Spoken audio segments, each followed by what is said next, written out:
नमस्कार, आप देख रहे हैं न्यूज़ वन इंडिया और मैं हूं आपके साथ सपना शर्मा। तो बुलेटिन की शुरुआत करते हैं। बीजेपी के राष्ट्रीय अध्यक्ष जेपी नड्डा ने हाल ही में गुजरात के तटीय क्षेत्रों में आए चक्रवात बिपरजॉय को लेकर मोदी सरकार द्वारा पहले से की गई तैयारियों का जिक्र करते हुए कहा कि प्रधानमंत्री मोदी जी ने वैज्ञानिकों और तकनीकों की व्यवस्था इस प्रकार कर रखी है कि सप्ताह भर पूर्व ही इस तूफान की सूचना मिल गई थी और इस तूफान से प्रभावित लोगों को समय रहते सुरक्षित स्थानों पर पहुंचा दिया गया था, जिससे किसी भी जान माल का कोई नुकसान नहीं हुआ। यह है बदलते भारत की तस्वीर।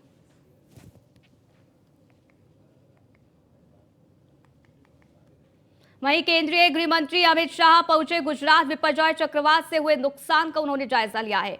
गुजरात के सीएम भूपेंद्र पटेल के साथ हवाई सर्वेक्षण भी उन्होंने किया। वहीं आपको बता दें कि चक्रवात प्रभावित क्षेत्रों का हवाई सर्वेक्षण उन्होंने किया है।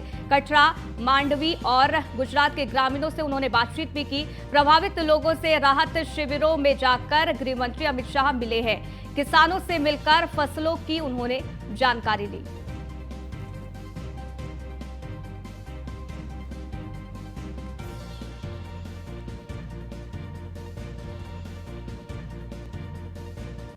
मणिपुर में आज फिर हिंसा भड़की है। आपको बता दें कि थोंगजू में बीजेपी दफ्तर में तोड़फोड़ यहां पर देखी गई है। उपद्रवियों ने बीजेपी दफ्तर में तोड़फोड़ और पथराव किया और ये तस्वीर भी हम आपको लगातार दिखा रहे हैं। आपको बता दें कि मणिपुर में एक बार फिर से तनाव का माहौल है और इसको लेकर अपनी नजर भी लगातार केंद्र सरकार बनाए हुए। आज फिर हिंसा भड़की है और आपको बता दें कि थोंगजू में बीजेपी दफ्तर में तोड़फोड़ यहां पर की गई है। उपद्रवियों ने बीजेपी दफ्तर में तोड़फोड़ और पथराव किया।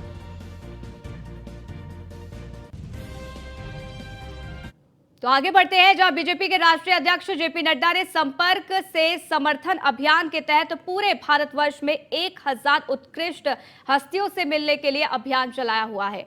आपको बता दें कि इसके चलते नड्डा का लाभ लश्कर प्रसिद्ध व्यवसायी और SBS biotech group of companies के फाउंडर डॉक्टर संजीव जुनेजा के चंडीगढ़ निवास पर वो पहुंचा और इस दौरान जेपी नड्डा के साथ सौदान सिंह, अनिल जैन, अरुण सूद निवासन सहित कई गणमान्य नेता भी उपस्थित रहे। जुनेजा ने जेपी नड्डा को फूलों का जो गुलदस्ता है वो भेंट किया। वहीं उनकी जो माता है उषा जुनेजा, बहन राधिका चीमा ने वस्त्र भेंट कर सभी का स्वागत किया है। मुलाकात के दौरान संजीव जुनेजा ने कहा है कि विश्व में सभी बड़े इन्वेस्टर भारतीय इकोनॉमी में विशेष निवेश करना चाहते हैं। वहीं मई 2023 में ही 28,000 करोड़ रुपए का ही विदेशी आपको बता दें संस्थागत निवेश भारत में आया है।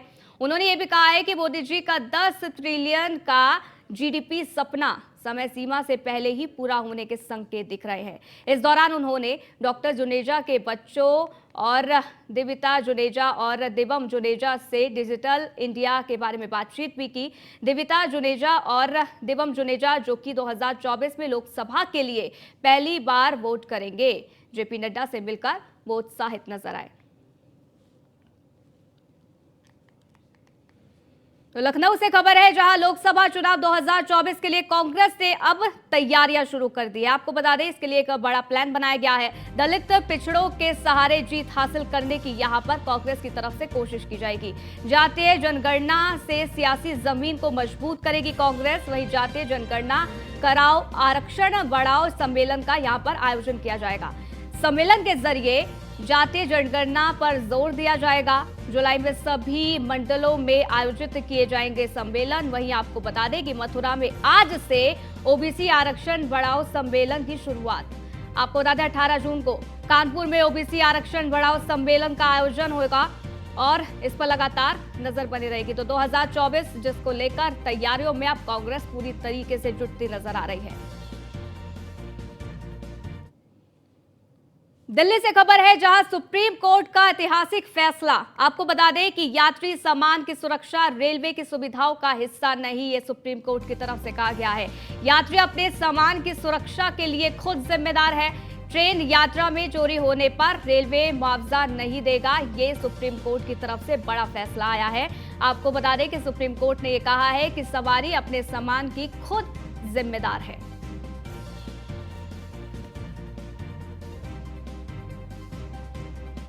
वहीं लोकतंत्र के सशक्तिकरण और सुशासन सुदृढ़ीकरण के उद्देश्य से मुंबई में आयोजित त्रिदिवसीय राष्ट्रीय विधायक सम्मेलन का आयोजन किया गया, जिसमें सीएम अशोक गहलोत ने वीडियो कॉन्फ्रेंसिंग के माध्यम से संबोधित किया।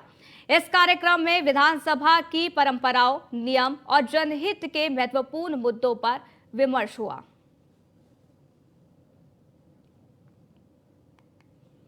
पटना में सीएम नीतीश के बयानों के बाद राजनीतिक सियासत तेज हो गई है। आपको ये बता दें कि मुख्यमंत्री एक निजी कार्यक्रम में अधिकारियों की क्लास लगाते हुए नजर आए। उन्होंने कहा कि काम में तेजी लाइए, 2024 का लोकसभा चुनाव कभी भी हो सकता है, इसलिए काम सही समय पर करिए। उसको लेकर बीजेपी के राष्ट्रीय प्रवक्ता और बिहार सरकार के पूर्व उद्योग मंत्री शाहनवाज हुसैन ने नीतीश कुमार पर करारा हमला करते हुए कहा कि इनको चुनाव की चिंता है, लेकिन बिहार में कैसे विनाश हो ये इनको पता नहीं है। मुख्यमंत्री जी का ये कहना कि चुनाव कभी भी हो सकता है, तो उनको मालूम होना चाहिए कि सिर्फ चुनाव की वजह से आप काम में तेजी लाएंगे। मुख्यमंत्री जी, आपको जनता ने तेजी से काम करने के लिए मुख्यमंत्री बनाया और जनता में नाराजगी थी पिछले चुनाव में, इसलिए जनता दल यूनाइटेड को सुस्त काम के लिए कम सीटें आई थी। आपको तेजी लाना चाहिए। ये राजद के लोग, जदयू के लोग ये चुनाव को देखकर ही काम करते हैं। कुछ तो नरेंद्र मोदी जी से सीखना चाहिए। चुनाव तो आते जाते रहेंगे, लेकिन दिन रात काम करना 24/7। लातूर जिला परिषद की पूर्व उपाध्यक्ष भारत सोलंके के गांव में पानी के लिए लोगों को भटकना पड़ रहा है, जिसके कारण लोगों में भारी आक्रोश देखने को मिल रहा है। प्रधानमंत्री नरेंद्र मोदी ने जल जीवन मिशन के तहत हर घर नल योजना का ऐलान कर ग्रामीण इलाके में पानी की समस्या खत्म की, लेकिन इस योजना को हड़ताल पहुंचने का काम जो है वो जनप्रतिनिधि करते नजर आ रहे हैं। खासकर निलंगा विधानसभा क्षेत्र के विधायक और पूर्व संरक्षक मंत्री सभांजी राव पाटिल, आपको बता दें कि उनके जो करीबी माने जाते हैं भरत भाई सोलंके, उनके पति डगडू सोलंके के काम को देखते हुए उन्हें पार्टी और संगठन में कई पद दिए गए, लेकिन इलाके का विकास तो दूर, उनका अपना गांव भी उनके माध्यम से विकसित नहीं लगता है। इस कारण तरह तरह की चर्चाएं उठी हैं।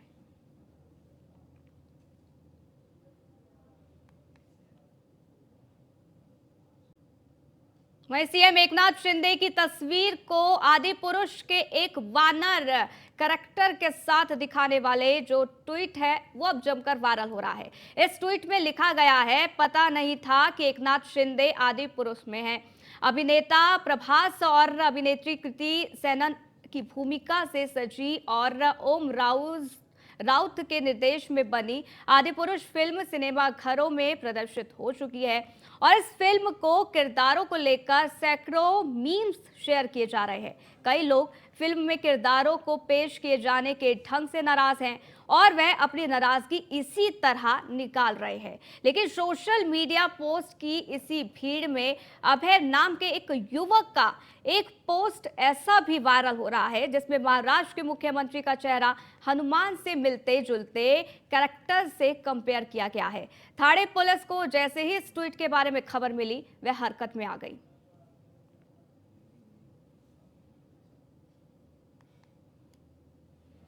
बिहार राज्य मंत्री परिषद के मनोनीत सदस्य का शपथ ग्रहण समारोह दरबार हॉल राजभवन पटना में आयोजित किया गया, जिसमें महागठबंधन के सारे मंत्री और विधायक मौजूद रहे।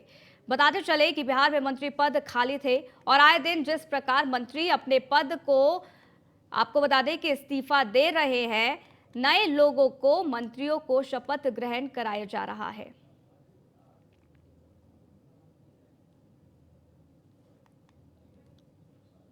साहब से बात किया, उनके इस्तीफा का भिजवा दिया, स्वीकार किए, बाहर थे लेकिन फिर भी स्वीकार किए और तुरंत हम जो नया मंत्री बना उनका भी उसी दिन 13 को ही भेज दिया, तो उनका आ गया और वो चूँकि बाहर थे तो आज के बारे में आपको देखिए, आप समझ लीजिए तो केंद्र सरकार को अधिकार न है जी, चुनाव तो पहले करा ही सकता है, जिसको बहुमत है वो चाहे तो पहले भी चुनाव करा सकता है। तो हम लोग थे श्रद्धेय अटल जी के साथ, तो उन्हीं का पटिया लोग 3-4 महीना पहले चुनाव करा दिया था। हालांकि अटल जी नहीं चाहते थे, लेकिन फिर भी कर लिया था। वहीं बिहार आरजेडी के बाहुबली विधायक रीतलाल यादव के विवादित बयान से बवाल मचा हुआ है। रीतलाल यादव ने यह कहा है कि मस्जिद में बैठकर रामचरितमानस लिखी गई थी, लेकिन पता नहीं बीजेपी के लोग मुसलमानों से इतनी नफरत क्यों करते हैं। वह हिंदुत्व की बात करते रहते हैं। ऐसे में तो उनकी पार्टी में जितने मुस्लिम हैं उनको पार्टी से निकाल ही देना चाहिए। गौरतलब है कि बिहार में महागठबंधन सरकार में शामिल पार्टी आरजेडी के नेताओं की तरफ से लगातार रामचरितमानस को लेकर विवादित बयानबाजियां अब शुरू हो गई है। और पहले शिक्षा मंत्री ने रामचरितमानस को लेकर विवादित टिप्पणी की और इसे नफरत फैलाने वाली ग्रंथ बताया, तो अब उन्हीं की पार्टी के बाहुबली विधायक रीतलाल यादव ने कह दिया है कि रामचरितमानस मस्जिद में लिखी गई थी। इसके बाद राजनीतिक सियासत गरमाने लग गई। तो रामचरितमानस जो लिखा गया तो आपको याद होगा एक मस्जिद में लिखा गया था। इतिहास उठा के देखिएगा, उस वक्त हमारा हिंदुत्व खतरे में नहीं था। मुगल साम्राज्य जब इतना दिन राज किया तो उस दिन हमारा हिंदुत्व खतरे में नहीं था। जब पूरे हिंदुस्तान में नहीं और ऑल ओवर कंट्री में जब मुसलमान की 11 साल की बेटी भागवत कथा की जब अपने आप में शील्ड जीतती है, टॉपर आती है, उस वक्त कहाँ थे लोग। इसी बीच रुकेंगे एक छोटे से ब्रेक के लिए, जल्द हाजिर होते हैं।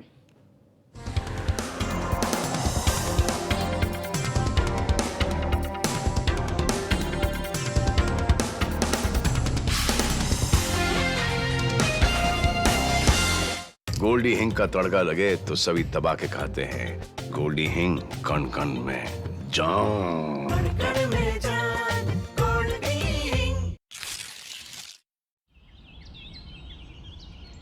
अरे इतनी आसान है क्या खेती? कभी खाद और बीज के खर्चे की चिंता, कभी फसलों के दाम की, ऊपर से बिचौलिए और नजरें गड़ाए बैठे रहते हैं हमारी मेहनत की फसलों पर। अरे क्या आता है हमारे हाथ? एक और कर्जा। बेटा तुम तो खेती का ख्याल अपने दिल से निकाल दो। बाबा, इन 6 सालों में कितना कुछ बदल गया है ना हमारी जिंदगी में। अब ना तो खाद और बीज के खर्च की चिंता है और ना ही फसलों के मिलने वाले दाम हमारी मुस्कान छीनते हैं। और बिचौलिए वो तो ऐसे गायब हो गए जैसे गधे के सर से सींग।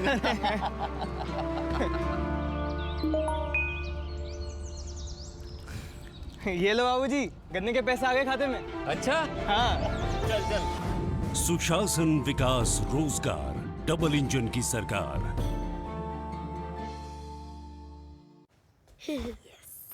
ब्रश करो, नहीं तो दांत सड़ जाएंगे। रोज तो करता हूँ, पर फिर भी कैविटी है ना मम्मा। क्या आप अपने टूथपेस्ट पर हाथ रख के कह सकते हैं कि यही देता है मुझे 100% ओरल केयर, यही देगा मुझे और मेरे बच्चों को सालों साल अच्छे दांत? ये तो झूठ पेस्ट निकला, अब क्या करूँ? अब से करो टूथपेस्ट पतंजलि दंत कांति। आयुर्वेद और साइंस ने मिलकर बनाया है इसे। इसकी 16 जड़ी बूटियों से मिले आपके दांतों और मसूड़ों को कंप्लीट ओरल हेल्थ का सच।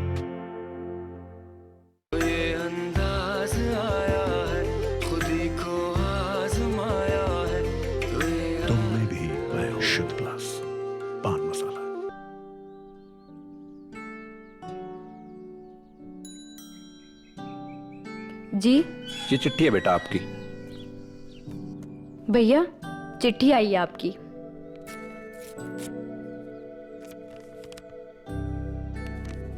मैंने सुना है बेटा, जहाँ तू जा रहा है वहां तो ठंड ही बहुत है।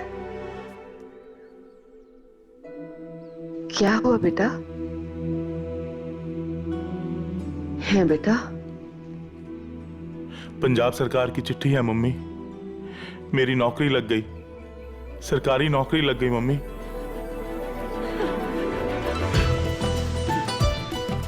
सुनते हो? अपने छिंदे की सरकारी नौकरी लग गई। अब काम के लिए उसे प्रदेश में धक्के नहीं खाने पड़ेंगे।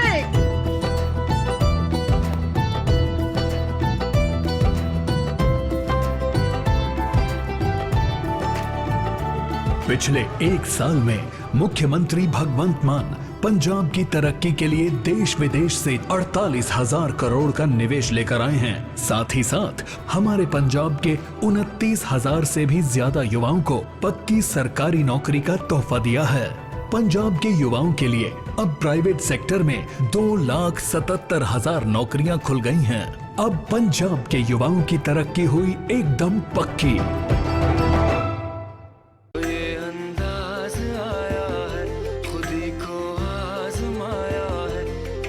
तुमने भी शुद्ध प्लस पान मसाला।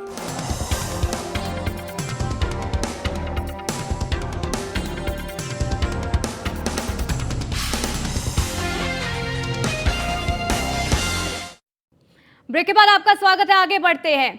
अपनों पर रहम, जनता पर सितम, ये खाकी वाले कितने बेरहम। जनता की टूटे हो नंबर प्लेट तो गाड़ी सीज, खुद की गाड़ी पर नंबर ना हो तब भी ठीक। ये राजधानी की कमिश्नरेट की विभूति खंड पुलिस पर सटीक जो लाइन है वो बैठती है। शाम होते ही सुरक्षा के लिहाज से वाहन चेकिंग अभियान चलाया जाता है।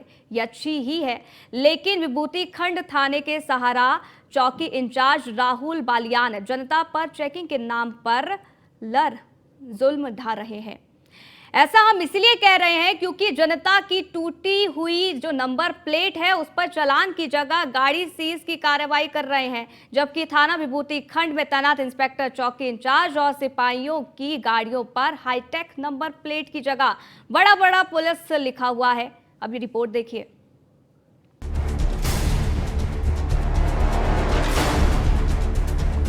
विभूतिगढ़ थाने में तैनात राहुल बालियान खुद को खुदा मानते हैं, इसलिए चालान की जगह पर बस जनता को परेशान करने के लिए गाड़ी सीज करने की कार्रवाई करते हैं। जनता की गाड़ी में अगर नंबर प्लेट बिगड़ गया हो, नंबर प्लेट टूट गई हो, तो एक ही ऑप्शन है कि गाड़ी को सीज कर दिया जाए। लेकिन इसके विपरीत विभूतिखंड थाने में तैनात इंस्पेक्टर अनिल सिंह की गाड़ी की अगर बात की जाए तो उस गाड़ी में आज तक हाईटेक नंबर प्लेट नहीं है। विभूतिखंड पुलिस आम जनता को परेशान करने की कार्रवाई करती है। आम जनता में अगर हाईटेक नंबर प्लेटें उनकी गाड़ियों में नहीं लगी हैं तो उनकी चालानी कार्रवाई होती है। वास्तविक तस्वीरें विभूतिखंड थाने की हम आपको दिखाएंगे। ये देख सकते हैं कि ये पुलिस का लोगो लगी हुई गाड़ी खड़ी है, यूपी 62 Y 6372। इस पर भी हाईटेक नंबर प्लेट नहीं है और आगे भी पुलिस लिखा हुआ है। क्या इस पर पुलिस चालानी कार्रवाई करेगी? क्या इस गाड़ी को सीज करने की कार्रवाई करेगी?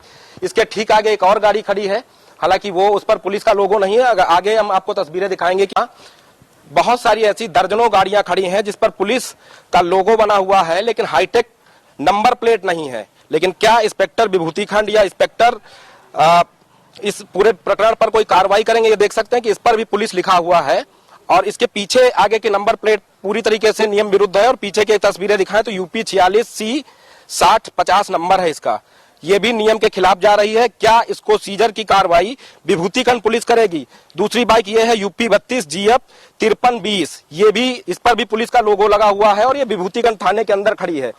क्या इस गाड़ी को सीज करने की हिमाकत राहुल बालियान जो SI हैं वो कर सकते हैं? इस पूरे मामले पर आला अधिकारियों से भी बातचीत की जाएगी। और ये सरकारी गाड़ी है, सरकारी गाड़ी जो अपराधियों को पकड़ने के लिए पुलिस को दी जा रही है और हाईटेक पुलिस बनाई जा रही है। इस पर देख सकते हैं ना आगे नंबर प्लेट है, ना कोई नंबर पड़ा हुआ है। अगर इससे कोई पुलिस वाला अपराध करता है, जैसा कि अभी हमने औरैया में देखा कि व्यापारी से चांदी लूट ली जाती है, जब अधिकारियों को इसकी सूचना मिलती है, दबिश दी जाती है, तो इंस्पेक्टर साहब के घर से चांदी बरामद होती है। पीछे भी नंबर खुर्चा हुआ है। इतना ही नहीं, 4 व्हीलर चालकों की सीट बेल्ट का हवाला देने वाले इंस्पेक्टर साहब सीट बेल्ट ही नहीं लगाते।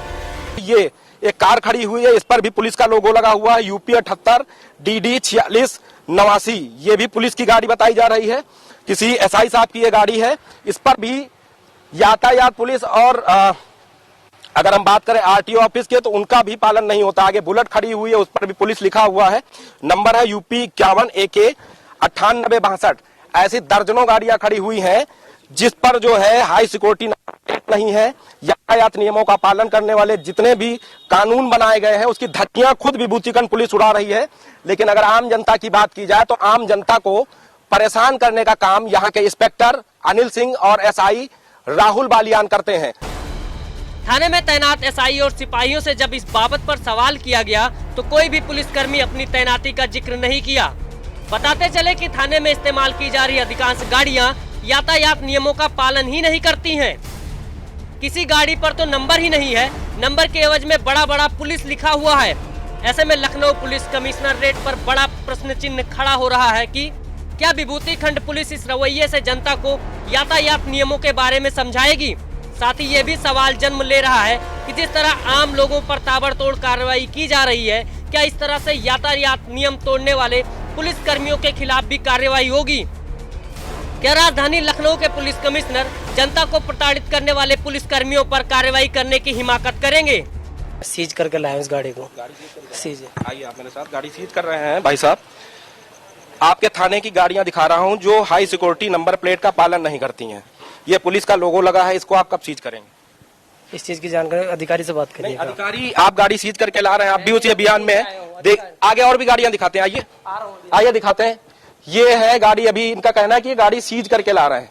बाकायदा गाड़ी ला खड़ा कर दिया है और ऐसी दर्जनों गाड़ियां विभूति खंड थाने में खड़ी हैं जो कहीं ना कहीं यातायात नियमों की धज्जियां उड़ाती हैं। ये भाई साहब भी यहाँ हैं, इनसे भी पूछ लेते हैं। सर आप इसी थाने में हैं? नहीं, चाबी दीजिए। नहीं, चाबी हमारे पास थाने में नहीं है। सर आप इसी थाने में पोस्टर? इसी थाने में दर्जनों गाड़ियां खड़ी हैं sir, high security number plate. आप हमसे नहीं, हमारे उच्च अधिकारियों से बात करिए। सर अभी तो आप ही उच्च अधिकारी है ना? नहीं नहीं, हम नहीं है भाई, मैं सेकंड मोबाइल पे उधर क्षेत्र में हूँ, आप उधर बात करिए, हमसे क्यों बात। ये देखिए एकदम हाईटेक पुलिस की गाड़ी, बड़ा बड़ा पुलिस लिखा हुआ है। हालांकि वर्दी सरकार ने इनको दी है कि वर्दी जो है ये पहने, दूर से इनकी पहचान की जाए। गाड़ी भी बाकायदा खाकी रंग की है, लेकिन आगे बड़ा बड़ा हाईटेक पुलिस लिखा हुआ और पीछे भी नियमों की धज्जियां उड़ाने वाले नंबर लिखे हैं। यही अगर आम जनता की गाड़ियों पर लिखा हो तो कहीं ना कहीं उनकी गाड़ी को सीज करने की कार्रवाई की जाएगी। और आप देख सकते हैं कि पूरा नंबर भी नहीं लिखा हुआ है। यूपी 50 है, 52 है, 51 है, 56 है, ये कह पाना मुश्किल है। अगर इन गाड़ियों से वारदात होती है जो विभूति खंड थाने में खड़ी हैं, तो इसका जिम्मेदार कौन होगा? यहाँ हमने कई लोगों से बातचीत करने का प्रयास किया, लेकिन उनमें से कोई भी कुछ बोलने को तैयार नहीं है। सबका कहना है कि उच्चाधिकारियों से बात करो। वो कौन है उच्चाधिकारी जो ऐसी गाड़ियों के ऊपर, विभूति खंड पुलिस के ऊपर कार्रवाई करेंगे? हेलमेट का इनके लिए कोई कानून नहीं ना। ये हाईटेक नंबर प्लेट इनके लिए कोई कानून नहीं ना। कानून हमारे लिए है, इनके लिए क्या हो गया? सर 2 दिन गाड़ी मेरी। क्या नाम है आपका? मेरे एक्सीडेंट। रुक तो जाइए, मैं आज छुट्टी से वापस आया हूँ। मैं आज छुट्टी पे जाने के कानून है। हेलमेट नहीं लगाते? मैं बस यही चाय पीने गया था। यहीं पे मर जाऊंगा। नहीं, चाय पीने तो हम लोग भी निकलते हैं, चालान होता चाय पीने निकलते हैं, अभी हम इस साल पकड़ के मर जाएंगे यार। आपकी गाड़ी देखो, गाड़ी छोड़कर भाग गए हैं। ये विभूति खंड में तैनात सिपाही हैं जो कह रहे हैं चाय पीने गए हैं। राजधानी पुलिस के बेहतर कार्यप्रणाली के दावे को लेकर लखनऊ के पुलिस कमिश्नर के दावे तब हवा हवाई हो जाते हैं जब एक पीड़ित पुलिस से प्रताड़ित होकर थाने के गेट पर ही आत्मदाह करने की बात करने लगता है। ये पूरा वाकया विभूति खंड थाने का है, जहां पर पीड़ित का कहना है कि वो घायल अवस्था में दवाई लेने गया था और पुलिस ने उसकी एक न सुनी और देखते ही देखते उसकी बाइक, जिसकी किस्तें अभी तक भर रहा है, चौकी गेट इंचार्ज राहुल बालियान ने सीज कर दी। और ये पीड़ित एक और खड़ा है यहाँ, इनसे पूछते क्या मामला? ये देखिए एक्सीडेंट देखिए सर, 2 दिन पहले मेरा एक्सीडेंट हुआ, अगला प्लेट नंबर टूट गया, अब पिछला बाकी ओके है। अब भरवारा क्रॉसिंग में मेरी गाड़ी सीज कर दिया गया। मैं आज अपना खतरा भी दिखा रहा हूँ, गाड़ी का कागज भी दिखा रहा हूँ। 2 साल की गाड़ी हुई, एक भी चालान नहीं है, फिर भी मेरी गाड़ी सीज हो गई। किसने सीज किया? अब ये भरवारा क्रॉसिंग में जो चेकिंग लगी रही होगी। तो अभी यहाँ थाने पर किसी से बात हुई? थाने पे 2 घंटा आए हो गए, कह रहे आपकी गाड़ी सीज हो गई, कोर्ट से होगा जो होगा। अच्छा, ये कोई नियम है? मेरा केस देखे, मैं आज घायल पड़ा हूँ 2 दिन, अब पीछे की नंबर प्लेट मेरी ओके है। ये कौन सा नियम है? ये कानून है? इस गाड़ी को जरा पीछे से दिखाएं। गला काटते, गला, पैसा मेरे गला काटते। बेदम पीड़ित लंगड़ाता हुआ गेट पर पहुंचा। पीड़ित को लंगड़ाता देखकर पुलिस वालों के भी होश उड़ गए, क्योंकि वो कह रहा था कि परिवार समेत यहीं पर आत्मदाह करेंगे। सवाल ये उठता है कि क्या आला अधिकारी, डीसीपी लेवल के अधिकारी या फिर ज्वाइंट पुलिस कमिश्नर लखनऊ इस पूरे मामले पर कोई कार्रवाई करेंगे, या हमेशा एसी कमरों में बैठे रहने वाले लखनऊ के पुलिस कमिश्नर एसबी सिरडकर इस पूरे मामले का संज्ञान लेंगे, या फिर ऐसे ही इस मामले को ठंडे बस्ते में डाल दिया जाएगा? वीडियो जर्नलिस्ट बीरेन के साथ नीलेश चौहान, न्यूज 1 इंडिया, लखनऊ। तो इस बुलेटिन में फिलहाल के लिए बस इतना ही, रुकेंगे एक छोटे से ब्रेक के लिए। देखते रहिए न्यूज 1 इंडिया।